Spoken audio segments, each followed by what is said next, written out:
Abra por gentileza aí a sua Bíblia em Mateus capítulo 25, verso 14. Essa é a nossa penúltima parábola da primeira temporada da série Parabolê, né? Creio pessoalmente que foi uma temporada que falou muito ao meu coração, né? Foram, na verdade, 13, nós vamos encerrar na semana que vem. Então nós vamos ter um episódio especial da série, tá bom? Semana que vem, que a gente encerra a série, essa primeira temporada da série Parabolê. E depois a gente vê uma segunda temporada baseada em algum outro evangelho, tá bom? Vamos ler o que está dizendo então, versículo 14. E também será como um homem que, ao sair de viagem, chamou os seus servos e confiou-lhes os seus bens. A um deu 5 talentos, a outro 2 e a outro 1, a cada um de acordo com a sua capacidade, e em seguida partiu de viagem. O que havia recebido 5 talentos saiu imediatamente e aplicou-os, e ganhou mais 5. Também o que tinha 2 talentos ganhou mais 2. Mas o que tinha recebido 1 talento saiu, cavou um buraco no chão e escondeu o dinheiro do seu senhor. Depois de muito tempo, o senhor daqueles servos voltou e acertou as contas com eles. O que tinha recebido 5 talentos trouxe os outros 5 e disse: o senhor me confiou 5 talentos, veja, eu ganhei mais 5. E o senhor respondeu: muito bem, servo bom e fiel, você foi fiel no pouco, eu o porei sobre o muito. Venha, participe da alegria do seu senhor. Veio também o que tinha recebido 2 talentos e disse: o senhor me confiou 2 talentos, veja, eu ganhei mais 2. O senhor então respondeu: muito bem, servo bom e fiel, você foi fiel no pouco e eu o porei sobre o muito. Venha e participe da alegria do seu senhor. Por fim, veio o que tinha recebido 1 talento e disse: eu sabia que o senhor é um homem severo, que colhe onde não plantou e junta onde não semeou. Por isso tive medo, saí e escondi o seu talento no chão. Veja, aqui está o que lhe pertence. O senhor respondeu: servo mau e negligente, você sabia que eu colho onde não plantei e junto onde não semeei? Então você devia ter confiado o meu dinheiro aos banqueiros, para que quando eu voltasse recebesse de volta pelo menos os juros. Tirem o talento dele e entreguem-no ao que tem 10, pois a quem tem, mais será dado, e terá em grande quantidade, mas a quem não tem, até o que tem lhe será tirado. E lancem fora o servo inútil nas trevas, onde haverá choro e ranger de dentes. Nós temos trabalhado, as parábolas ao longo desses últimos meses, basicamente trabalhamos todas as parábolas que estão descritas aqui no livro de Mateus, 13 parábolas, semana que vem é o 14º episódio, mas é um episódio de fechamento. Em todas essas parábolas, nós conseguimos observar algo que é muito pertinente, algo que é muito interessante: a sabedoria de Jesus e a capacidade de Jesus como um grande professor, como alguém que sabia ensinar, como um grande mestre.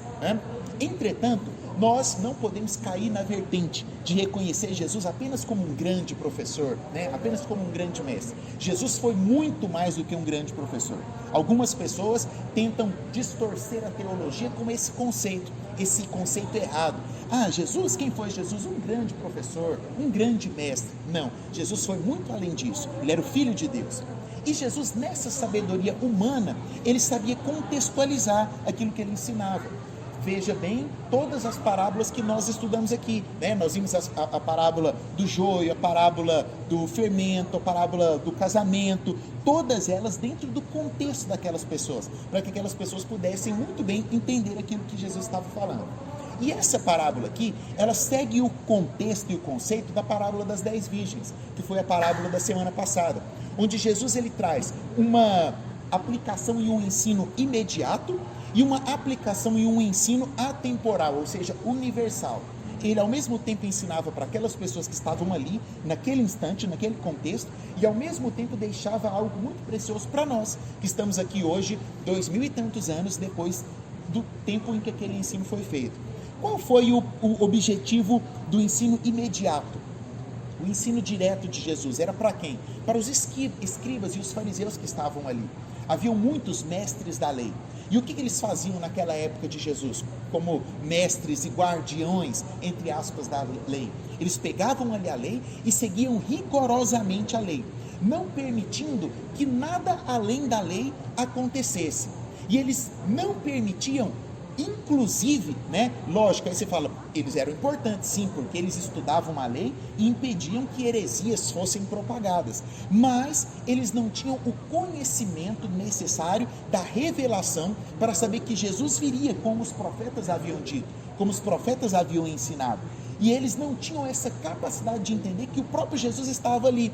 Eles literalmente pegaram a lei, e ao invés de multiplicar essa lei, de levar o ensino para as outras pessoas, eles, como guardiões da lei, eles guardavam para si, ou seja, como aquele que escondeu o talento. Eles pegavam a palavra de Deus e escondiam.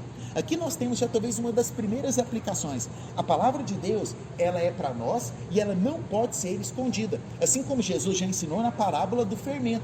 Quando se coloca o fermento lá no bolo ou na massa, qual que é o intuito? O intuito é fazer o quê? Crescer, né? Levedar. Assim é a palavra de Deus. É por isso que eu sempre falo para vocês, o maior egoísmo de tudo é quando nós entramos aqui dentro da igreja, quando nós participamos de uma campanha como Projetando, que é maravilhosa, projetamos o nosso ano seguinte, quando fazemos amizade, conhecemos pessoas dentro do nosso contexto e não levamos isso para fora, guardamos isso para nós. A palavra de Deus, ela deve ser uma semente plantada em seu coração. O que uma semente faz? A semente, ela cresce, gera uma árvore, e essa árvore dá frutos. Você tem que gerar frutos. Seus frutos têm que ser conhecidos por aqueles que estão ao seu redor. Mas aqueles mestres da lei, aqueles fariseus, eles guardavam num egoísmo a lei, a palavra apenas para eles. E qual foi o ensino que Jesus coloca além daquilo? Para além daquilo que aquelas pessoas estavam ali observando, entendendo e aprendendo. O que serve para nós desses ensinos aqui que Jesus colocou e que Jesus ensinou? A primeira dessas coisas que eu percebo é a seguinte: diz que o Senhor deu talentos diferentes para aquelas pessoas e saiu. E aqui diz que depois de muito tempo foi que ele voltou. E eu fico pensando, né, dentro da parábola, da história que foi contada. Um saiu, foi trabalhar, ganhou mais 5, o outro saiu, foi trabalhar, ganhou mais 2, e o outro simplesmente escondeu. Ele simplesmente deixou o tempo passar. Ele teve tempo suficiente. A justificativa dele é a seguinte: não, eu sabia que o Senhor é um Deus, né? É um Senhor que cobra, que é justo, então eu fiquei com medo de perder. O tempo era suficiente para ele perder e ganhar outro, e perder de novo e ganhar de novo, como uma bolsa de valores talvez, né? Mas ele não faz isso, ele simplesmente guarda o talento, e ele deixa o tempo passar, isto é, ele deixa as oportunidades passarem. Primeiro aprendizado meu aqui, primeira coisa que eu aprendo aqui, vira para a pessoa que está do seu lado e fala assim: não deixe as oportunidades passarem. Deus vai gerar grandes oportunidades para você no final desse ano. Deus vai gerar grandes oportunidades para você no ano de... Olha, o ano de 2022 será um ano de grandes oportunidades. Aí você fala assim: mas como que eu posso olhar para a oportunidade e não perder essa oportunidade? Estando no lugar certo, fazendo a coisa certa, pedindo para que o Senhor abra os seus olhos. As oportunidades, elas passam todos os dias, e nós não podemos perder as oportunidades, nós não podemos perder aquilo que Deus tem colocado diante de nós. Só que muitas vezes, na incredulidade, na nossa falta de fé, na nossa falta de busca, nós não vemos a oportunidade passar. É como se os nossos olhos estivessem tampados. Nós ficamos como aquele lá que escondeu o talento, e as oportunidades passam. Ele teve oportunidade? Teve. Ele teve tempo? Teve. Não deixe as oportunidades passarem. Recomece novamente. Domingo que vem nós temos a nossa confraternização, vai ser um momento maravilhoso, e o tema da palavra de domingo que vem será recomeço, para você não deixar essa oportunidade passar. Segunda coisa que eu aprendo, vou deixar na curiosidade, né? Segunda coisa que eu aprendo aqui dentro dessa parábola: Deus dá diferentes dons aos homens. Deus deu diferentes dons para cada um de vocês que estão aqui. Para o Bauer deu um, para o Vinícius deu outro, para o João Vitor deu outro, para o Richard deu, e assim por diante. Deus dá diferentes dons, de acordo com a nossa capacidade que Ele mesmo colocou em nós. E aí, muitos, ao invés de olhar para o dom que Deus deu para ele, o que ele faz? Ele olha para o dom que Deus deu para o outro. Ah, se eu tivesse o dom que o Bauer tem, eu seria muito melhor, né? Ah, se eu tivesse, aí como ele não vê as oportunidades dele, se eu tivesse as oportunidades que o Vinícius já teve na vida, eu estaria muito melhor. Esse não é o nosso foco. Esse não pode ser o nosso prisma, não deve ser a nossa forma de olhar para a circunstância. Deus dá diferentes dons, diferentes talentos, mas não é o talento e nem o dom que importa, e sim o que você faz com o dom e o talento que foi te dado. A pergunta não é qual foi o talento que Deus me deu, a pergunta é: o que eu estou fazendo com o talento que Deus me deu? O que eu estou fazendo com o dom que Deus me deu? Será que eu estou fazendo para o bem da minha família? Será que eu estou fazendo para o bem daqueles que estão próximos a mim? Será que eu estou fazendo para o bem da sociedade que eu vivo? Qual é o dom que Deus te deu? E o que você está fazendo com esse dom? Será que ele está guardado? E ao invés, né, de olhar para aquilo que Deus te deu, você está olhando e pensando, se Deus tivesse me dado 5 como deu para aquele outro, eu estaria muito melhor. Terceira coisa que eu aprendo: qual a recompensa de fazer algo bem feito? Quando o Senhor chega e vai acertar ali as contas com aqueles homens, né? Chega lá os 5 e entrega mais 5, chega o de 2 e entrega mais 2, e aí o Senhor, quando ele pega aquilo daqueles, ele fala assim: ótimo, venha para o meu gozo, venha para o meu serviço. E quando chega o último que devolve, ele pega do e dá para o que tem mais. Você já viu aquela frase assim, ó: você quer que uma tarefa saia bem feita? Dê essa tarefa para alguém ocupado. Você já viu? Não dê para alguém ocioso. Por quê? Você vai dar a tarefa para alguém ocioso, ele vai ficar ocioso, não vai fazer a tarefa. Se você pegar e der para... mas aquela pessoa ela é muito ocupada, ela é tão ocupada que ela vai dar um jeito de fazer essa tarefa. Quando Deus nos dá um trabalho, sabe qual que é a nossa recompensa? Mais trabalho. Mais trabalho. Deus te deu, né, o trabalho de cuidar de seus filhos. Sabe para quê? Para que um dia você tenha netos e você ajude a cuidar dos netos. Não é para você descansar quando seus filhos crescerem, né? Deus te deu o trabalho onde você está, sabe para quê? Não é para você, é por isso, né, que a gente às vezes bate na tecla, né? Bate na tecla do funcionalismo público, né? Qual é o problema do funcionalismo público? O problema do funcionalismo público é que quando ele entra ali, ele não precisa fazer mais nada. Quando ele precisa começar a trabalhar, ele deixa de começar a trabalhar. Eu estou falando isso porque eu estou nesse contexto, tá bom? Não estou reclamando, né? Na verdade eu estou criticando, é uma crítica construtiva. A recompensa de Deus para nós é mais trabalho, sabe por quê? Porque Deus quer ver você cada vez crescendo mais e mais. Já viu aquela frase que mente vazia é oficina do capiroto, né? É mais ou menos isso. Nossa mente não pode estar vazia. Quanto mais trabalhos você tiver, mais Deus irá te honrar. E aí está o segredo do ano de 2022. Faça muitos planos, faça muitos projetos, creia, profetize, queira fazer coisas maiores, declare sobre o seu ambiente de trabalho, declare sobre a sua família, que quando você alcançar aquele pedido, você vai dobrar a meta. Quando você alcançar aquela meta, você vai dobrar a meta. É isso que Deus tem para você. Deus não quer te deixar ocioso, né?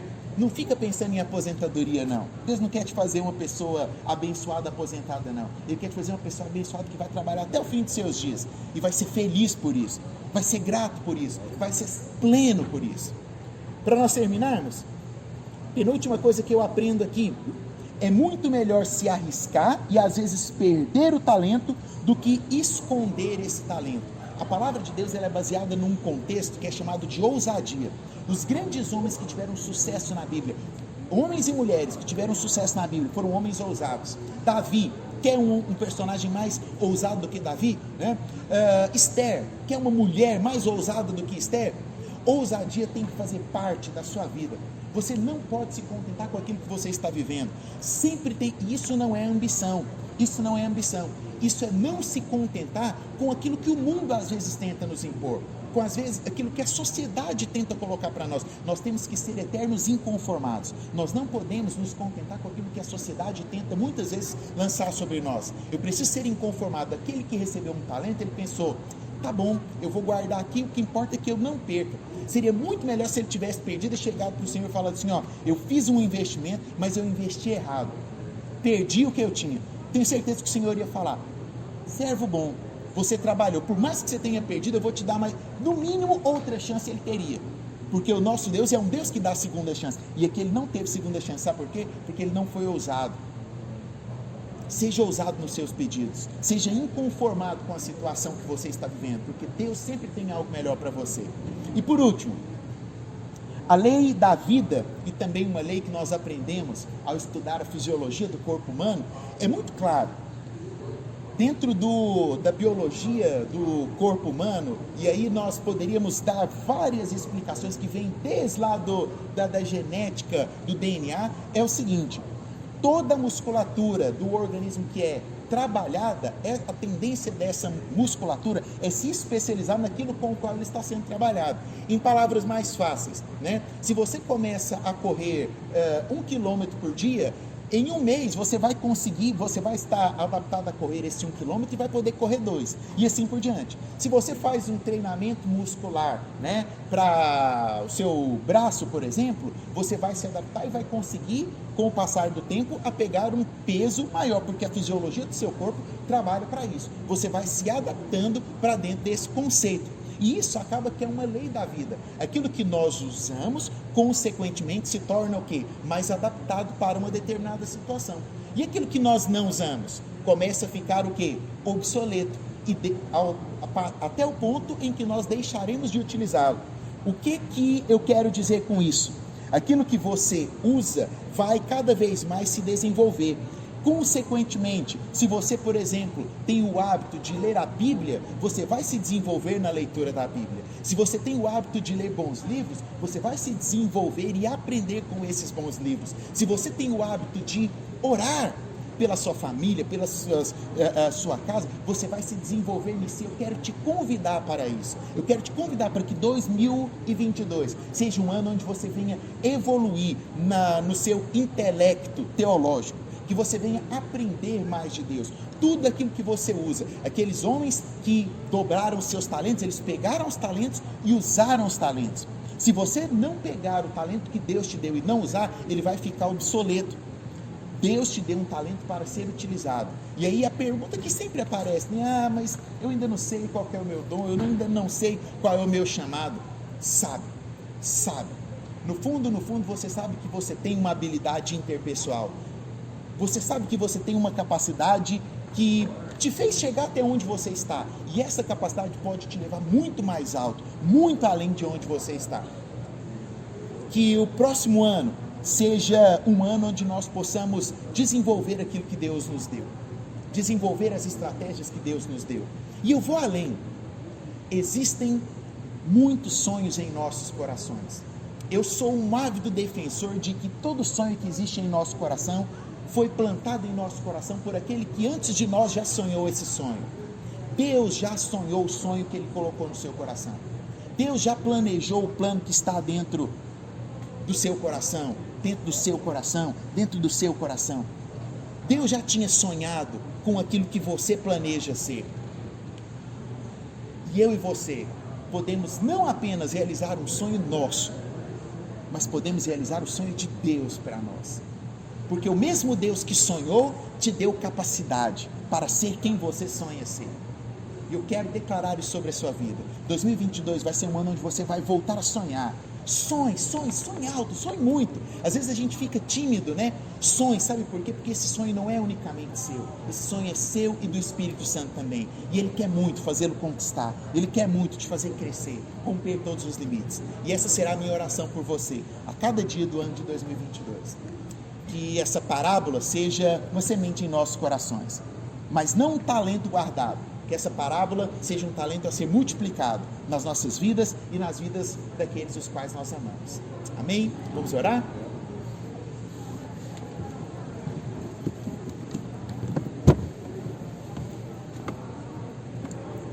Queria te dar 30 segundos aí para você pensar naquilo que nós acabamos de conversar. Queria que você pensasse em qual é o seu dom, qual é o seu talento, qual é a habilidade que você possui, que você queria que Deus potencializasse, né? Onde que você quer que Deus opere, onde que você quer que Deus esteja agindo. Gaste 30 segundos e depois eu quebro o silêncio fazendo uma oração final. Senhor, nós colocamos o nosso coração diante da Tua presença, porque nós acreditamos na plenitude do Teu amor. Sabemos que o Senhor não apenas nos escolheu, mas também nos capacitou, nos deu dons, nos deu talentos, ó Deus, seja talentos interpessoais, seja talentos intelectuais. Nós pedimos ao Senhor que venha potencializar essas nossas habilidades no próximo ano. Nós possamos crescer, ó Deus, nós possamos romper os limites, nós possamos alcançar no Senhor aquilo que nós temos planejado, aquilo que nós temos projetado. Não nos deixe, Senhor, esconder o nosso talento, mas nos faça crescer a cada dia mais, em conhecimento, em sabedoria, diante do Senhor. Nós oramos, ó Deus, para que o Senhor nos leve a ser bênção na vida daqueles que estão ao nosso redor. Nós possamos, ó Deus, inspirar pessoas e que possamos sonhar grandes coisas para 2022. Nos guarde, Senhor, se conosco, nos dê uma semana cheia de graça, de poder do Senhor. Assim nós te louvamos, em nome de Jesus. Amém. Muito obrigado por chegar até aqui conosco. Eu te convido a assistir o nosso último episódio do podcast na semana que vem. Deus te abençoe.